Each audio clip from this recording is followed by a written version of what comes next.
Ini kejutan besar yang telah ditemui oleh SPRM berkait dengan kekayaan anak Tun Mahathir, yaitu Mirzan. Menurut laporan di Harapan Daily ini, SPRM ataupun syarikat kapal Mirzan disiasat SPRM selepas menerima RM836 juta daripada Petronas. Bayangkan, 836 juta ringgit Malaysia diterima atau diterima daripada Petronas. Ini syarikat kapal Mirzan. Suruhanjaya Pencegahan Rasuah Malaysia SPRM sedang menyiasat semua penerima bantuan keuangan korporat era mantan Perdana Menteri Tun Dr. Mahathir Mohamad. Ini termasuk bantuan pengambil alihan aset perkapalan Mirzan Mahathir pada Mac 1998 bernilai RM836 juta oleh Petronas. Turut disiasat ialah dana RM1.79 bilion untuk mengambil alih kepentingan Tan Sri Tajuddin Ramli di Malaysia Airlines System MAS, lapor CNA. Siasatan ke atas suntikan dana Petronas kepada konsortium perkapalan Berhad yang sahamnya dimiliki 51% oleh Mirzan juga bermasalah untuk Mahathir. Ini kerana Petronas memberikan laporan langsung kepada Perdana Menteri dan semua pelaburan, pembelian dan penyah laburan perlu mendapat persetujuan Perdana Menteri dan lembaga pengarah. Siasatan SPRM terhadap pengambil alihan MAS oleh kerajaan turut berkaitan dengan mantan Menteri Kewangan Tun Daim Zainuddin. SPRM sedang meneliti punca di sebalik keputusan kerajaan membayar premium tinggi untuk 29% kepentingan entiti atau equity yang dipegang oleh Tajuddin. Badan Anti Rasuah juga sedang menyiasat aktiviti korporat platform dagangan Singapura, iaitu Central Limit Order Book CLOB dan pengambil alihan Multipurpose Holding Sdn Berhad lewat tahun 1990-an. Siasatan ke atas dua kes ini dikaitkan dengan seorang ahli perniagaan Singapura, iaitu Akbar Khan, yang rapat dengan Daim Zainuddin. Saudara-saudara sekalian, dengan laporan terkini daripada Harapan Daily, syarikat kapal Mirzan disiasat SPRM selepas menerima RM836 juta dari Petronas ini, ianya benar-benar mengejutkan kita. Laporan ini mengatakan bahawa SPRM sedang menyiasat semua penerima bantuan keuangan korporat pada era pemerintahan mantan Perdana Menteri kita, iaitu Tun Dr. Mahathir Mohamad. Ini termasuklah bantuan pengambil alihan aset perkapalan milik atau perkapalan Mirzan Mahathir pada Mac 1998 yang bernilai 836 juta oleh Petronas. Yang turut disiasat ialah dana RM1.79 bilion untuk mengambil alih kepentingan Tan Sri Tajuddin Ramli di Malaysia Airlines System MAS, lapor CNA. Siasatan ke atas suntikan dana Petronas kepada konsortium perkapalan Berhad yang sahamnya dimiliki 50% oleh Mirzan juga bermasalah untuk Mahathir. Ini kerana Petronas memberikan laporan langsung kepada Perdana Menteri dan semua pelaburan, pembelian dan penyah laburan perlu mendapat persetujuan Perdana Menteri dan lembaga pengarah. Siasatan SPRM terhadap pengambil alihan MAS oleh kerajaan turut berkaitan dengan mantan Menteri Kewangan pada masa tersebut, iaitu Tun Daim Zainuddin. SPRM sedang meneliti punca di sebalik keputusan kerajaan membayar premium tinggi untuk 29% kepentingan equity yang dipegang Tajuddin. Badan anti rasuah itu juga sedang menyiasat aktiviti korporat platform dagangan Singapura CLOB dan pengambil alihan Multi-Purpose Holdings and Berhad lewat tahun 1990-an. Siasatan ke atas dua kes ini dikaitkan dengan seorang ahli perniagaan Singapura, Akbar Khan, yang rapat dengan Daim. Sekian dulu untuk kali ini. Jangan lupa share video ini. Bye-bye. Salam sejahtera, terima kasih karena bersama dengan saya di Nazlin Unity Channel. Ini keputusan terkini daripada mahkamah yang berkaitan dengan Daim dan Zainuddin.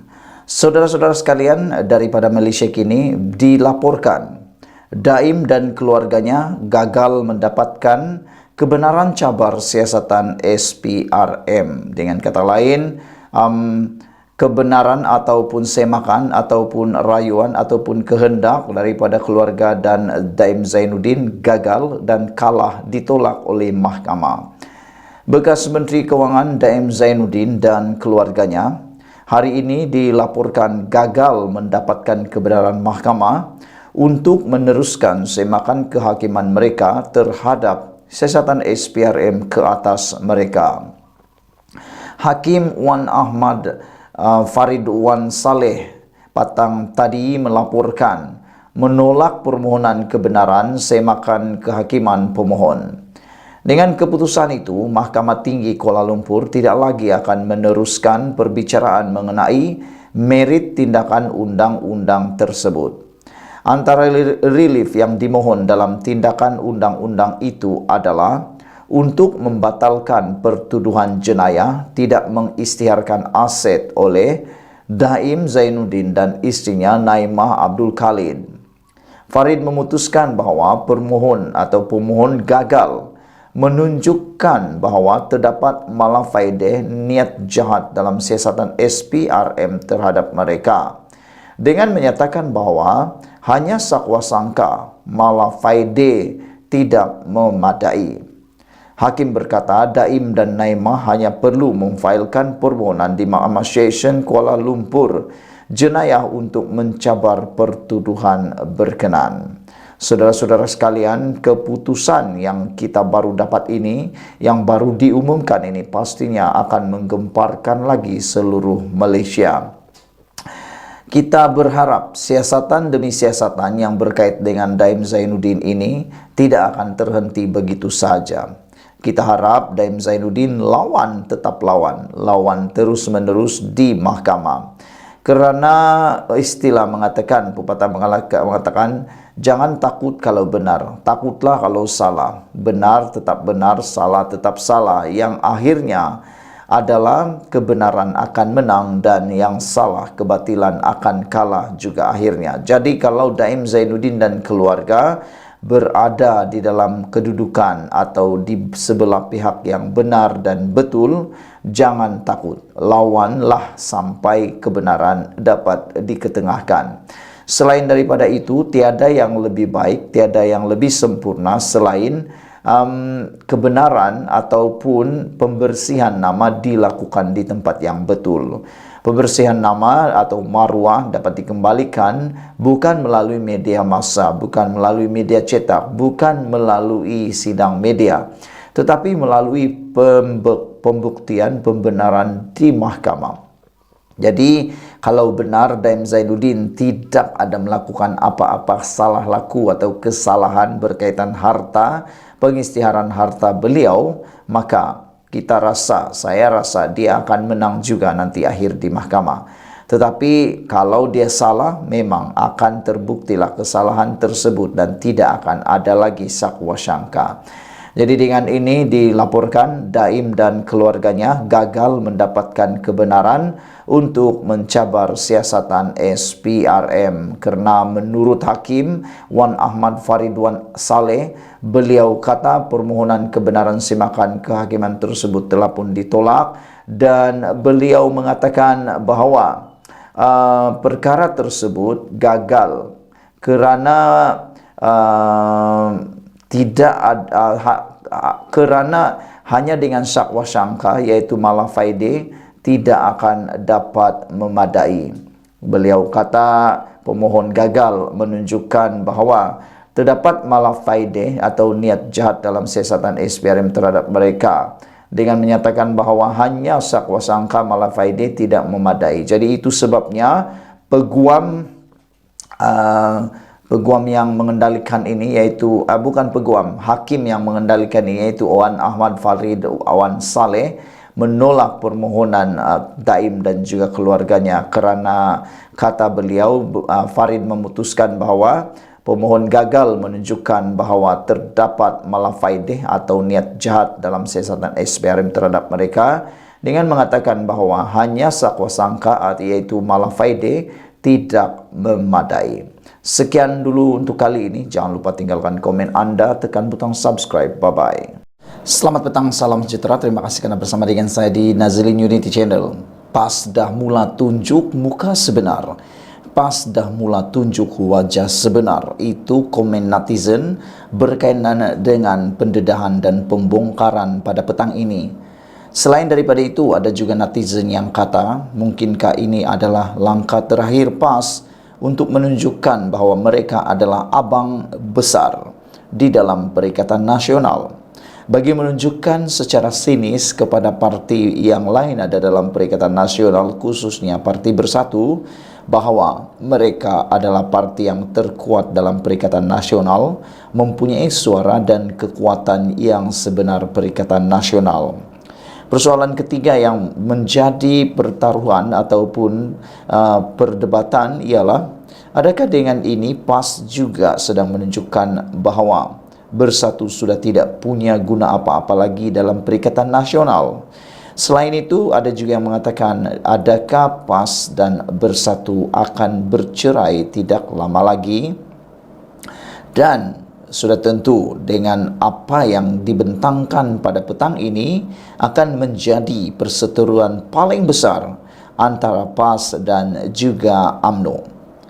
Hari ini diberitakan bahawa PAS akan bertanding jika kerusi menjadi kosong, kata Muhammad Amar, berkait dengan mengulas tentang keberangkalian 6 kerusi Parti Bersatu yang telah pun menyokong Anwar Ibrahim sebelum ini bakal dikosongkan dan diseru oleh Muhyiddin Yassin sendiri supaya dikosongkan untuk memberi laluan kepada pilihan raya kecil di kawasan tersebut yang dipanggil 6 Jahanam.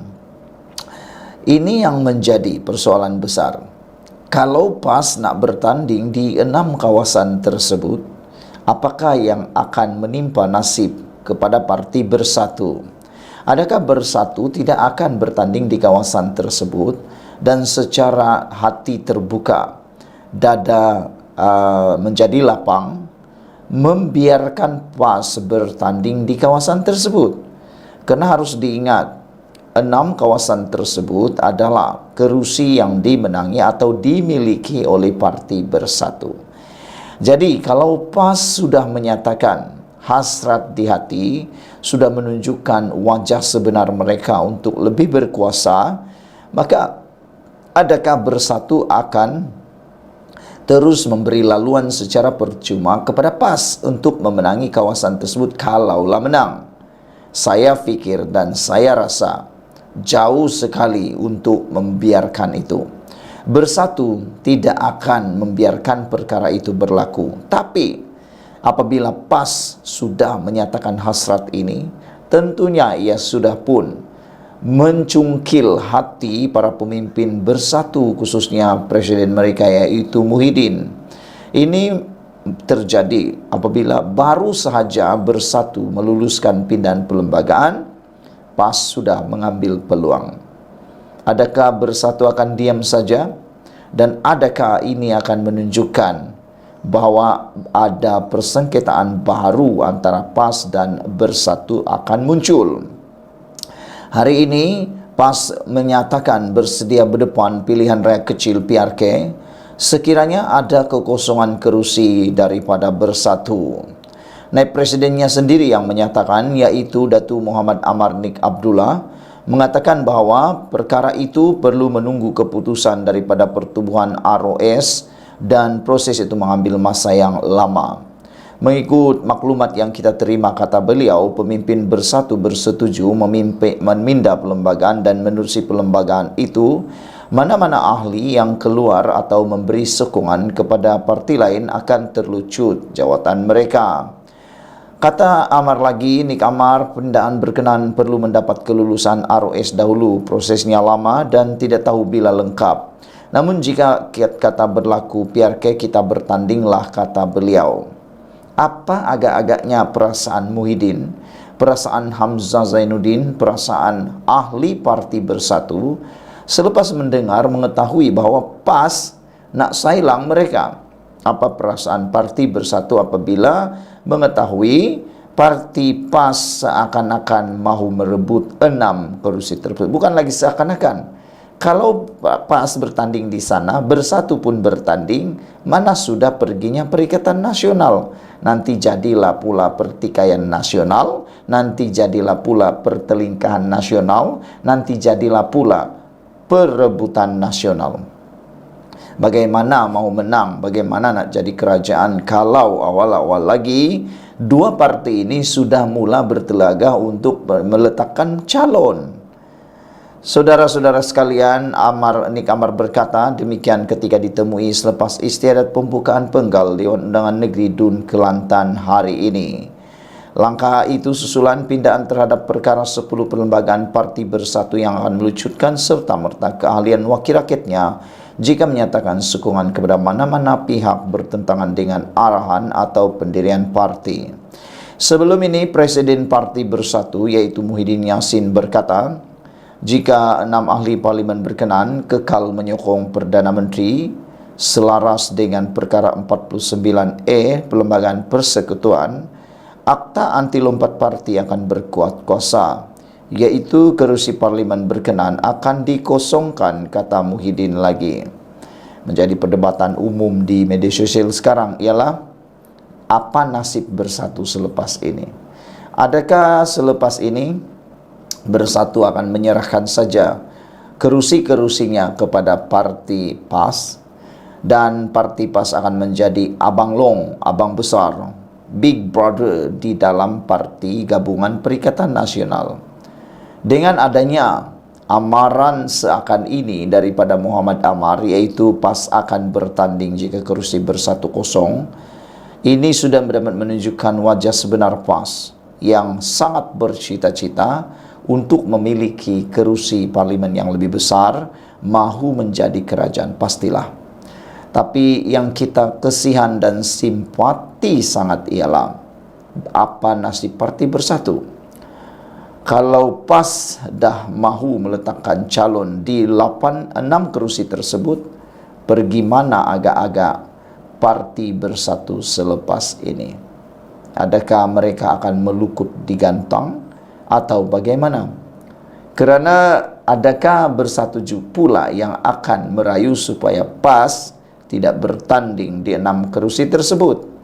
Amat menduka citakan sekiranya pemilik kepada kerusi tersebut pula yang terpaksa merayu meminta supaya rakan mereka yaitu PAS pula jangan bertanding. Bukankah itu sesuatu perkara yang amat menduka citakan? Sekian dulu untuk kali ini. Jangan lupa tinggalkan komen Anda, tekan butang subscribe. Kita jumpa lagi. Bye-bye. Isu baku teh ini menjadi pula sangat tular. Tapi jangan silap. Rupa-rupanya walaun para penyokong yang menggelar diri mereka penyokong PAS lupa. Sebenarnya PAS pernah melancarkan baku teh. Mereka pernah menggunakan kaedah masakan baku teh ini untuk memancing undi orang bukan Melayu atau pancing undi orang Cina satu ketika dahulu dalam pilihan raya di negeri Kelantan. Baru tahu tak apa, yang baru tahu. Tapi yang sudah lama tahu jangan buat-buat tak tahu. PAS juga pernah lancar baku teh dahulu, walaupun sekarang jadikan isu. Makanan tradisional orang Cina, baku teh, hanya satu daripada 10 makanan tradisional di negara Malaysia yang rakyatnya pelbagai kaum ini disenaraikan dalam makanan warisan negara dalam pengisytiharan objek warisan 2024. Ia disenaraikan bersama makanan tradisi India yaitu uthapam, serta makanan tradisi dari Sabah dan Sarawak bersama makanan tradisi dari makanan orang Melayu. 24 Februari lalu, Pesuruhjaya Warisan Jabatan Warisan Negara Muhammad Muda Bahadin berkata, 10 makanan telah diwartakan sebagai objek warisan melalui kuasa yang diberikan kepadanya oleh subsection 49 dalam kurungan 1 Akta Warisan Kebangsaan 2005 Akta 645. Makanan-makanan itu antaranya adalah burasak, mie kolok, nasi ambeng, dodol kukus tahi minyak, kuih genggang dan kuih lapis, karas, uthapam, jeruk tuhau, dan air katira di samping bakute tanpa menyebut ia halal atau tidak. Ini kerana selain bakute yang dibuat oleh masyarakat keturunan Cina menggunakan tulang rusuk babi yang haram bagi orang Islam, PAS juga memperkenalkan halal bakute yang dibuat daripada daging kambing atau ayam. Isu bakute telah pun menjadi isu perkauman untuk menyerang kerajaan pimpinan Datuk Seri Anwar Ibrahim, seolah-olah ia satu-satunya makanan yang diwartakan sebagai makanan tradisi Melayu. Nasi ambeng dan mie kolok berada dalam kategori makanan ruji, manakala dodol kukus tahi minyak, kuih genggang dan karas berada di dalam kategori kuih muih. Bakute pula disenaraikan sebagai objek dalam kategori sup, manakala jeruk tuhau makanan pembuka selera dan katira minuman, kata Muhammad Muda. Untuk rekod, nasi ambeng adalah makanan etnik Jawa merangkumi hidangan nasi putih bersama pelbagai lauk seperti ayam kicap, rendang daging, sambal goreng, tauhu tampe, kacang panjang, bergedel, serta serunding yang dihidangkan sama ada di dalam talam atau daun pisang. Menurut gambar yang disertakan di Harapan Daily ini, PAS pernah melancarkan halal bakute pada tahun 2018 lalu untuk menarik sokongan orang Cina sempena satu pilihan raya kecil. Namun sekarang walaun atau penyokong PAS menjadikan makanan ini sebagai isu apabila disenaraikan dalam makanan warisan negara. Pada 8 Oktober tahun 2018 pernah PAS melalui Lajna Perpaduan Nasional telah memperkenalkan halal bakute, lapor media PAS melalui pas.org.my. Menurut laman itu, terdapat sebuah restoran bakute halal di Singapura yang menyediakan menu ini khusus untuk dinikmati oleh orang-orang Islam. Di sana mereka menggunakan daging dan tulang lembu atau kambing. Di negara kita, versi bakute halal masih belum dikenali ramai, lapor media itu. Bakute halal versi Lajnah Perpaduan Nasional disediakan khas oleh salah seorang ahli jawatan kuasa Lajnah Perpaduan Nasional berketurunan Cina, yaitu Puan Farah Fu Weiyi. Beliau memang mempunyai resepi rahsia semua herba yang diwarisi daripada mendiang ayahnya yang merupakan seorang peniaga bakute di Ipoh. Bakute halal yang dibuat oleh Lajnah Perpaduan Nasional menggunakan daging kambing atau ayam. Sekian dulu untuk kali ini. Jangan lupa tinggalkan komen Anda. Kita jumpa lagi. Bye-bye.